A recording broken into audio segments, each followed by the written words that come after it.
Secretary of the Interior Doug Burgum. Mr. Secretary, great to see you. Thanks for making the time for us. We can hear the cars behind you. It is the first auto race held on the streets of our nation's capital.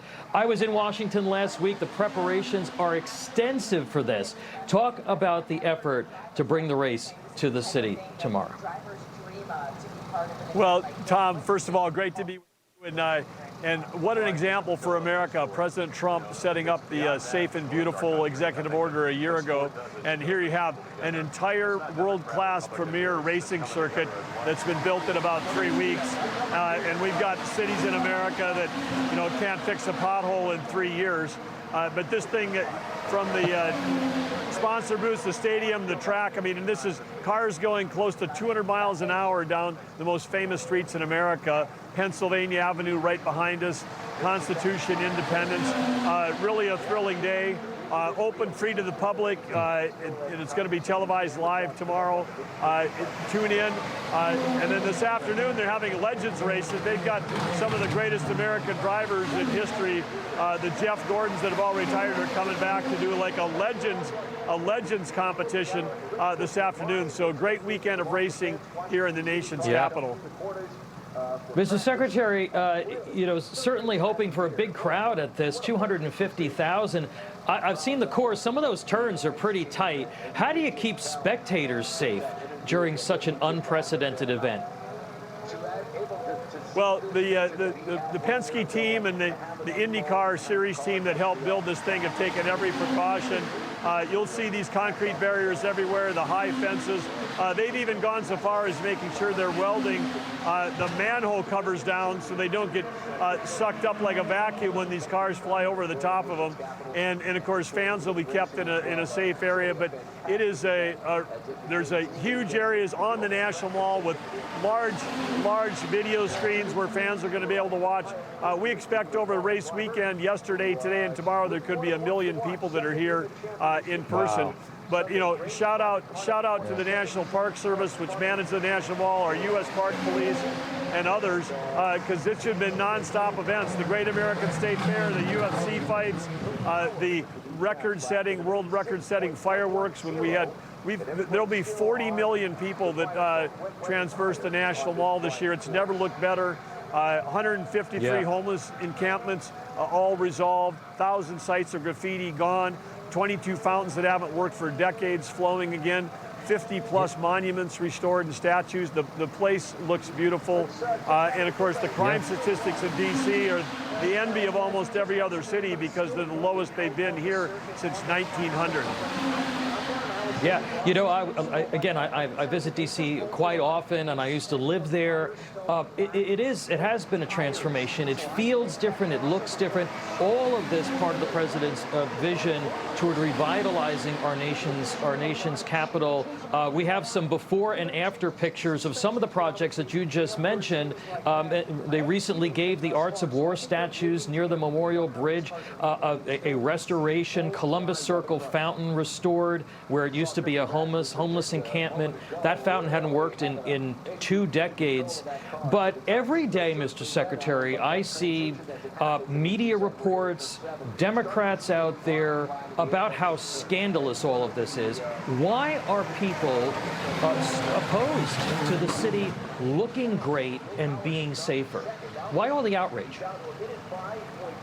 Well, it's absolutely convexing to me and others because, if you care about this country, if you care about the safety of the people that live here, everybody should be on board with the idea of making every one of our cities safe and beautiful. It's a choice. President Trump is leading. He made a decision. We do not have to have major cities in America that are filled up with squalor, graffiti, crime, and homelessness. That's just a leadership choice. And President Trump has laid out a blueprint for every American city. If every American city wanted to do what's happened here in the last 12 months, they can just get out and do it. It doesn't actually even take a lot of dollars. It just takes the leadership. Yeah. Mr. Secretary, as Interior Secretary, you also manage a significant natural resources portfolio for the nation.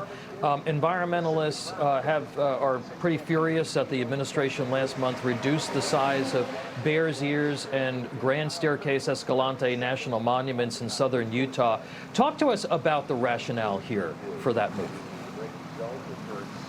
Well, first of all, the ability for a president with the stroke of a pen to create a monument was created by Theodore Roosevelt back in 1905, 1906.